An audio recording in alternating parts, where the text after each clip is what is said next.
Rabbits. Hello, everyone. Do you know, I'm very glad I could come this morning, Stan. And Yes, I heard something that you might not have been here. Well, do you know, I didn't feel very well yesterday, and all night I was worried because I thought I have two amazing women coming to the studio this morning. They've written a book that I just wanted to stand up and cheer about, and now I'm not going to be well enough to go in, and I'll have to just leave Stan Roberts there with the program. Well, I'm only half well enough to be here myself. Well, I feel fine now that Ida and Louise Cook have come, and I'm sure that when our listeners have a chance to read their book, We Followed Our Stars, QXR listeners particularly are going to be simply furious that they didn't get this idea first. Because it's all about the opera and about good music and the wonderful time they had following the stars they admired most around the world and doing some very important things at the same time. Stan, before we introduce our guests properly, however, you might tell us a little bit about another traveler.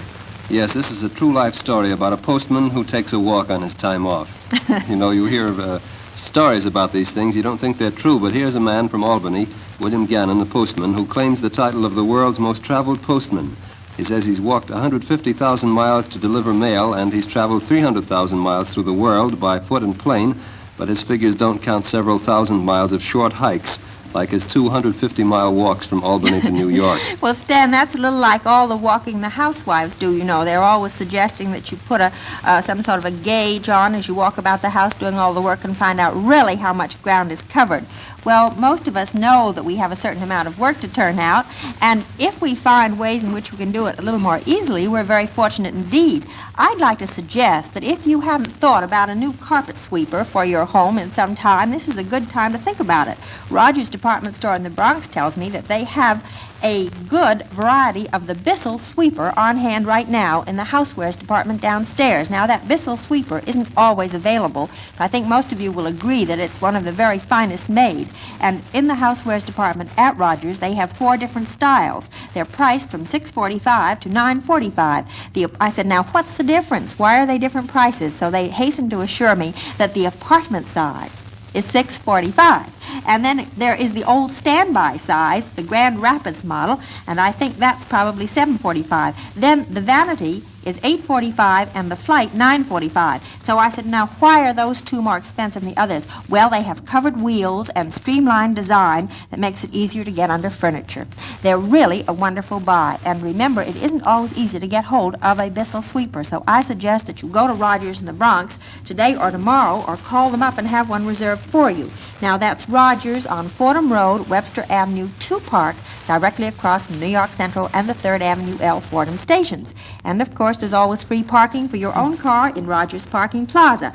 I might give you the phone number on this. It's Fordham 73400. Fordham 73400. I called them today, so I remember it. In any event, the Bissell carpet sweeper is there in the housewares department where you always find a great many other attractive and useful items.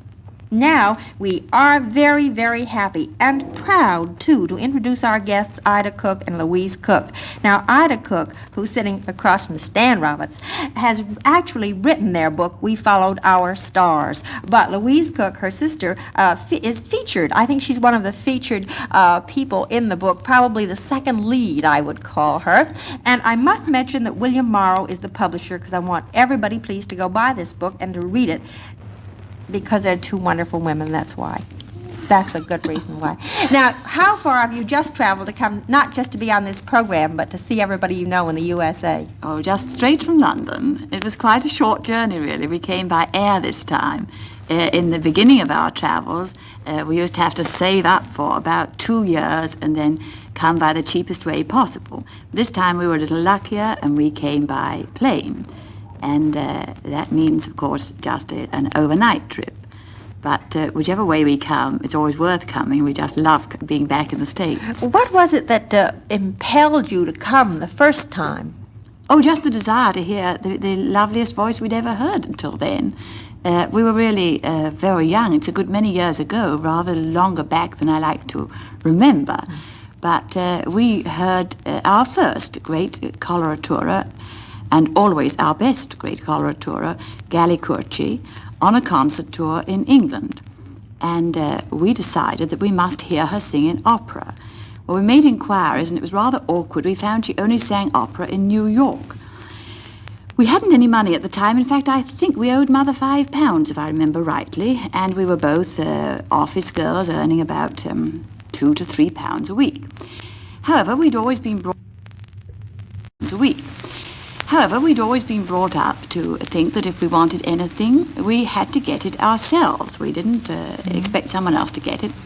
So we decided we must set to work and save up our money to come to New York to hear Gallicucci sing in opera. We'd never been away from home before. We'd never travelled. We'd never stayed in a hotel. We were really a very countrified couple. Mm-hmm. But we decided that we could manage it somehow in 2 years. We didn't take anyone into our confidence because even we thought it sounded a little funny to say we were going to New York when we hadn't any money. Mm-hmm. The only exception we made was Gallicucci, who was still there on her concert tour, and just before she left, we wrote and told her we meant to come. We thought it was quite a good idea to tell her. And we were very lucky with our first prima donna. She was a wonderful woman. And she wrote back by return of post, and she said, well, if you girls ever succeed in coming to America, you shall have tickets for everything I sing. Come and see me say goodbye after my last concert.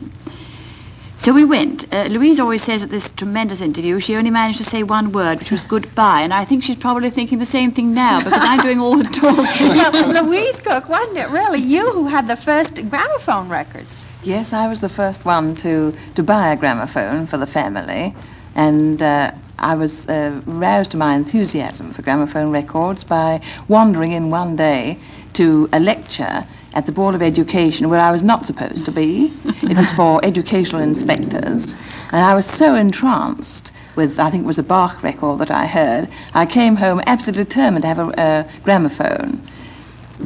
And so you had one, and then finally you became real collectors of records, didn't you? Yes, we have quite a good collection. We have about 2,000 or 3,000 records, I think, now.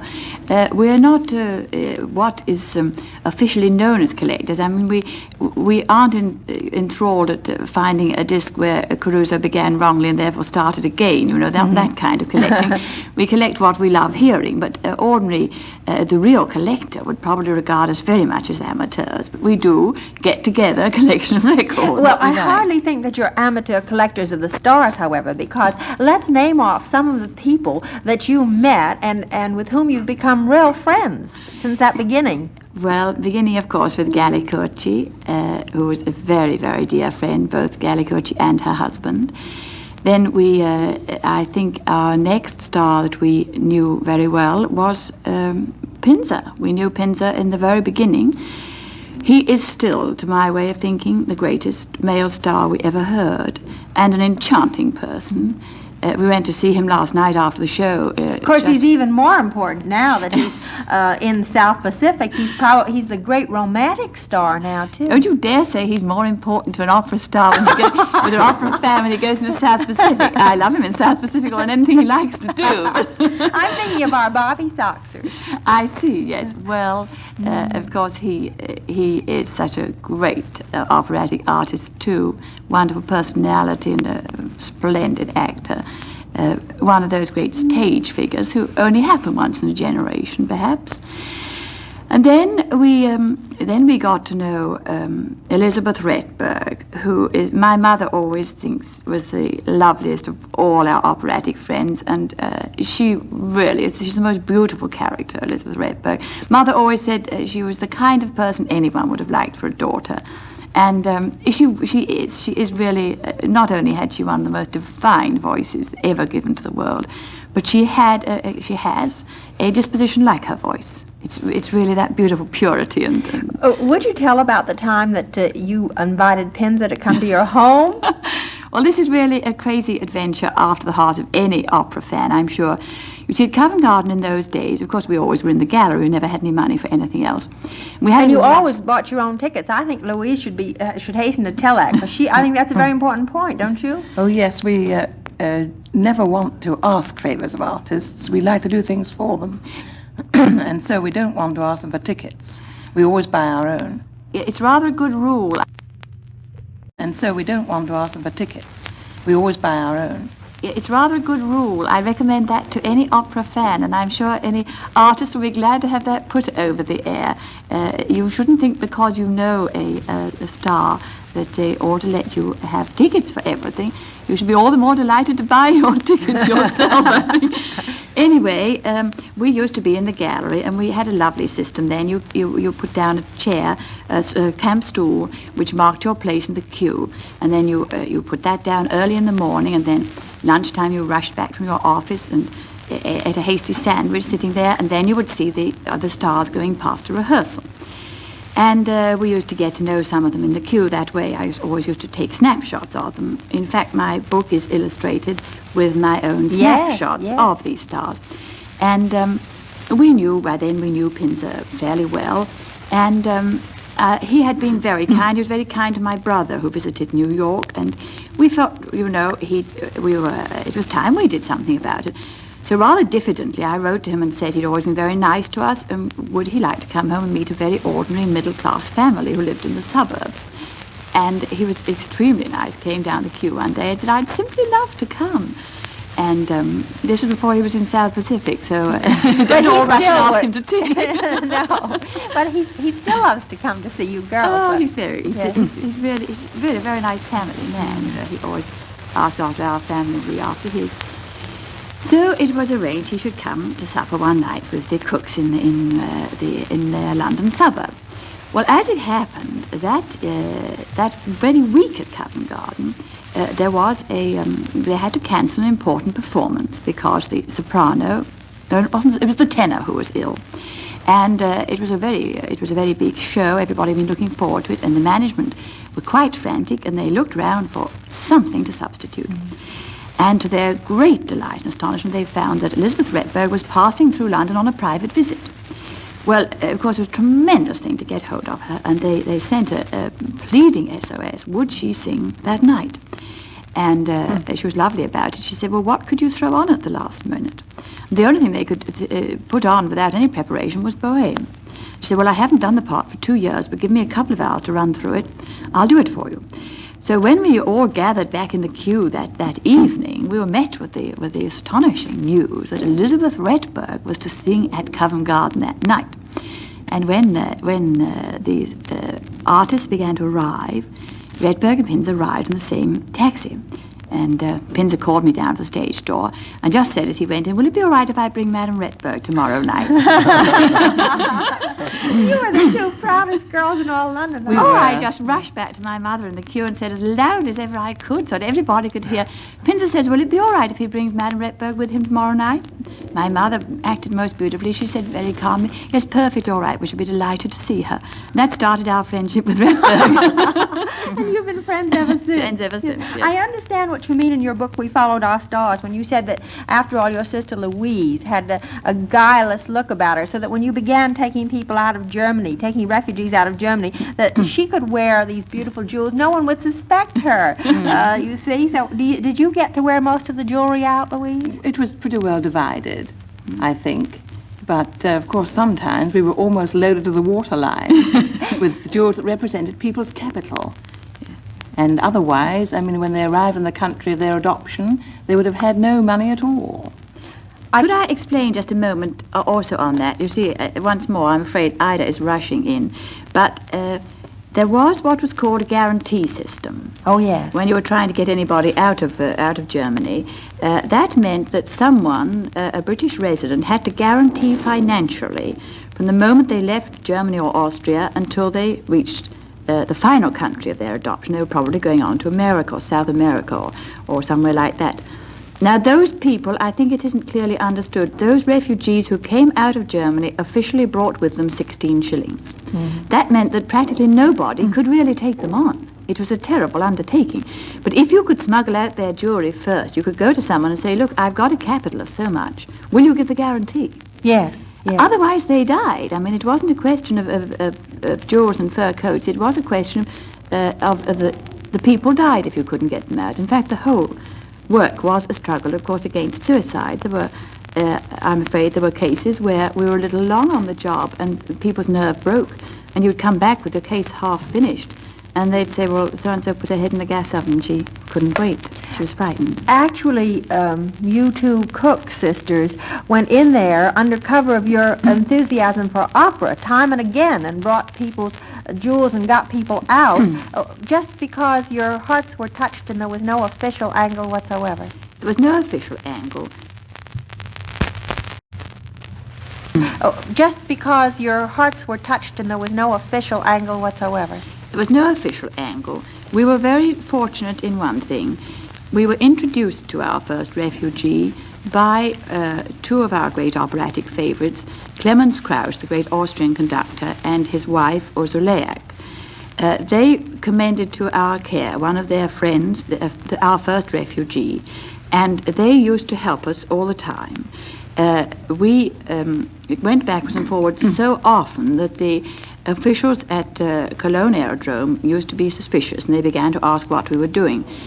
We were a little frightened, I must confess, and then Krauss hit on a wonderful idea. He was head of the Opera House in Munich at that time, and before we went back to England each time, he would ask us what dates we wanted covered. Perhaps in 2 months' time we were coming for 2 days, let us say.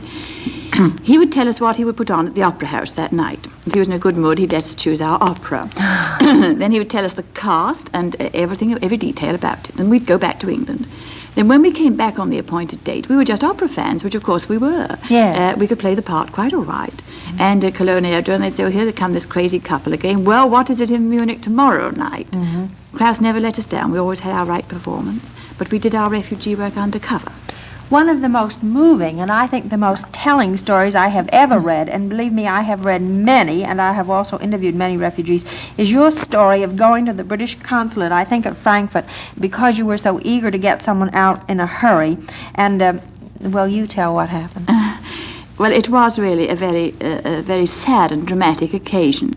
This incident took place about 3 weeks after the terrible 10th and 11th of November 1938, when the first great Jewish pogrom took place. There had been, as everyone will remember at that time, the rounding up of all male Jews between 18 and 60. They were sent to concentration camp. The SS absolutely broke loose on that night and went through the streets, firing the Jewish shops and burning the synagogues and beating up the old people. And about 3 weeks after, I just had to go to Germany on a case of 2 women, and I was going to the Frankfurt consulate to see what I could do for them. I was frightened. It was the only time I had to go alone, and Louise was the one who really talked German, but I managed to get past by pretending, or at least wasn't pretense. I didn't know a word, and therefore I didn't know when anybody made any objection what they meant. But I arrived in Frankfurt, and I went to the consulate, and I'm so glad I did, because they told me that on the terrible 10th and 11th of November, the British consul had thrown open the consulate day and night. And hundreds of those unfortunate people, most of whom couldn't speak a word of English, crowded into the consulate and stood there, some of them in the garden all night in the rain, because there they could not be arrested. It was a piece of Britain. I was never so proud of anything. Well, I got to the consulate, and of course it was simply crowded with unfortunate people trying to get out. It was like the scenes you see in this wonderful show, The Consul, which is running at the moment. And I was there with my 2 poor women. I was trying to get out, and everyone said to me, oh, don't worry, just show your British passport, they'll listen to you. And I waited about an hour, and then the vice consul came to the door of his office, and I showed him my British passport, and I said, Mr. Dowden, I have come from England to speak to you. Could I have 5 minutes? And it was tremendously impressive. He just looked around that crowded room on all those waiting people, and he said, I'm very sorry, but do you realize that many of these people have been here since 7 o'clock in the morning waiting to speak to me? You must go away and take your turn in the queue. And I give you my word, it just made those people standing there into human beings again. Nowhere in all that country had they rights as human beings, but there in that room they even had a right in the queue. I said, I'm terribly sorry, of course you're perfectly right, I shouldn't have asked you even. And he said, well, that's all right. Are you here on refugee work? And I said, yes. And he said, will you please come back outside office hours? Our office hours belong to these people. And as I turned around, everybody smiled so sympathetically. But it was wonderful to feel that they had this human right of a position in the queue. And it was one of the experiences I've always remembered. I put it in my book because it was a great experience. You know, I can't say anything right now. Oh, that's a tear is dripping down my cheek. I hope our listeners feel it. I know it's a very moving. It is a very moving story too. And a tear is dripping down my cheek. I hope our listeners Yes, feel it's- I know, it's a that way very too. moving It is a very episode, moving really, story yes. too, and of course the stories about your own experiences in the shelters in London are pretty wonderful too. Yes, the that Blitz. yes, that Yes, was and that the was Blitz, terrific yes. too. We really live. Of course, we've all of us of this generation lived through some strange years, and after the refugee work came, we got out 29 people, and then we came back to England 10 days before war broke out. And then, all during the war, we had, of course, these experience of the Blitz, terribly exciting, terribly harrowing. And to Louise and me, it seemed that all the links with our operatic past were broken, and that nothing would ever come back again to us. This is where I would think I must refer to one of the dearest of our operatic friends, because she became a sort of symbolic figure to us during these years, and that was Rosa Poncell. She had been the greatest singer at Covent Garden in our time, and she represented to us the normal part of lovely everyday life. And we coined a ridiculous phrase, and we always used to say during those terrible years of refugee work and the raid as well, well, there's always Rosa. And we meant, one day we'll find everything good again. And I remember the worst night of all of the Blitz, the only time I really thought perhaps I was going to die. One was very frightened quite often, but I was down in the East End in a shelter on duty, and and I just thought, I don't think I'm going to see Mother again, and then I don't think I'm going to hear Rosa sing again. But when, if I may skip that part, when the war was over, we wrote to all our operatic darlings, and right out of the past, Poncell wrote to us such a lovely letter that I've never forgotten it. And she was the first one to make the collecting link with us back again to our operatic experiences. And I don't know if I'm running on time. May I tell the story? You have about 1 minute. Could you do it? 1 minute, yes. We arranged with all our gallery fans at Covent Garden. I gave a gallery party, and we telephoned Poncell across the Atlantic. We told her how we had told her in a letter how we felt about her, and that she really was this great legendary figure of our past. She was simply thrilled, and I'll never forget when it was 13 years since we'd heard her, and she was 3,000 miles away, and she suddenly bridged time and distance for us, and right over the air, Poncell fans, just imagine it, she said, just suddenly, shall I sing to you? Hold up the telephone, and I'll try to get over to you all. And then she sang, and then she sang sang the beautifully. Pace Pace. Yes. Yes, and it came over in miniature, but absolutely unmistakable across 13 years.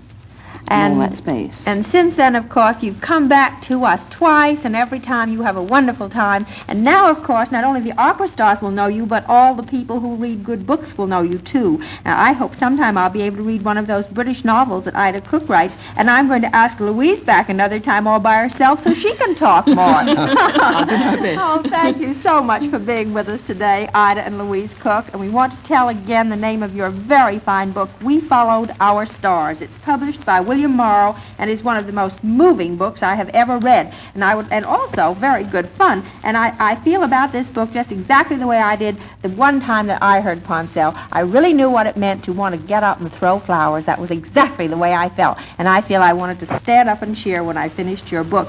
You know, I'm going to have to go right in now to my little story about State Laundry and their special rug cleaning sale, because our time is running short. So listen carefully, will you? Please, you know they're having a special on small rugs, just to show you what a fine job State Laundry can do on the dry cleaning of your rugs. They do a better than average process, as you well know. State gives them a through-and-through cleaning on both sides rather than just one side. Rugs are completely dusted before cleaning, too, and you all know the way in which the back of your rug is sized or stiffened to make it flat. Well, State will resize the back of the rug if necessary to give it firmness without any charge to you. And State also makes rugs repairs, such as fringing, binding, or edging at a reasonable charge, estimates on request. For regular rug cleaning, the price on domestic rugs, including American Orientals, 6.5 cents a square foot, Orientals 9 cents a square foot. Now, to convince you that they really do a very special job, State Laundry is making this offer on small rugs of the domestic and Oriental type up to 15 square feet, 5 by 3. These will be only 49 cents each right now. The regular price is $1 and $1.25 for Orientals. That's 49 cents right now, so call Miss Parker in Manhattan, Brooklyn, Bronx, or Queens Beans at Ulster 5-1300. On Long Island, it's Miss Parker, Hempstead 2-0800, and we know you'll agree that state service satisfies. So long, everyone. Other People's Business with Alma Dettinger will be back again tomorrow at 11:05. This is the radio station of the New York Times.